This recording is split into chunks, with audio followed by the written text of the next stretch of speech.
দিদিভাই কিচেনে আবারও বানাতে চলেছি আমের কাসুন্দি আচার। আমি এবং দিদি বসেছি দুজনে আম কাটতে। তো আমগুলো এইভাবে কেটে নেবো, সবগুলো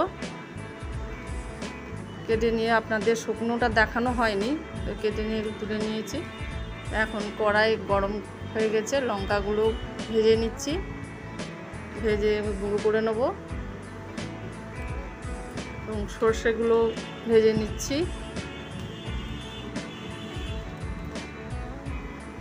এভাবে হালকা হালকা ভেজে নিতে হবে, সর্ষে ভেজে গুঁড়ো করে নিয়েছি। কালো জিরাগুলোকেও ভেজে গুঁড়ো করে নিতে হবে। পানমৌরি গুঁড়ো করে নিয়েছি। কড়াই বসিয়ে দিয়েছি, এর মধ্যে তেল দিয়ে দেবো। তেল গরম হয়েছে, এখন আমের টুকরোগুলো দিয়ে দিচ্ছি সবগুলো।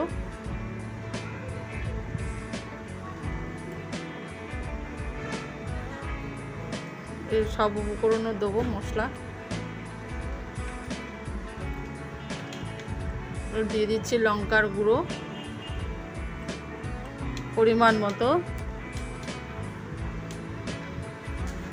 বেশি দিলে আবার ঝাল লাগে, খেতে পারা যাবে না। দিয়ে দিচ্ছি পানমৌরির গুঁড়ো,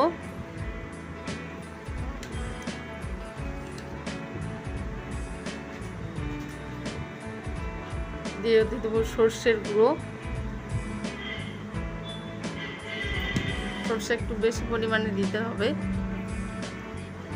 দিয়ে দিচ্ছি পরিমাণ মতো হলুদ,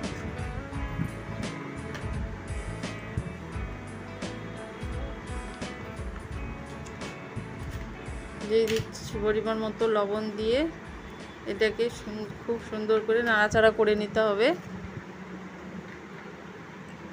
যাতে মশলাগুলো ভালো করে মিক্সড হয়ে যায়।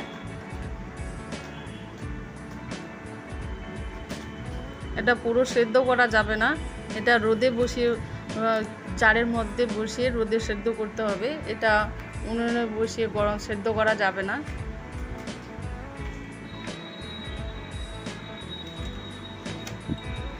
এইভাবে সুন্দর করে মাখিয়ে নিতে হবে।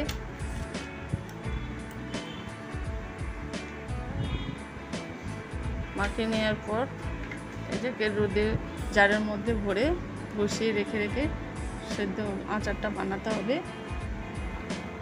দেখুন আচারটা আমার মাখানো হয়ে গেছে, এখন আমি ঢেলে নেব।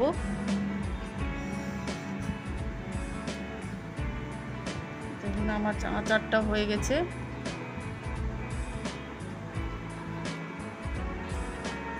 এইভাবে আপনারাও বানাতে পারেন।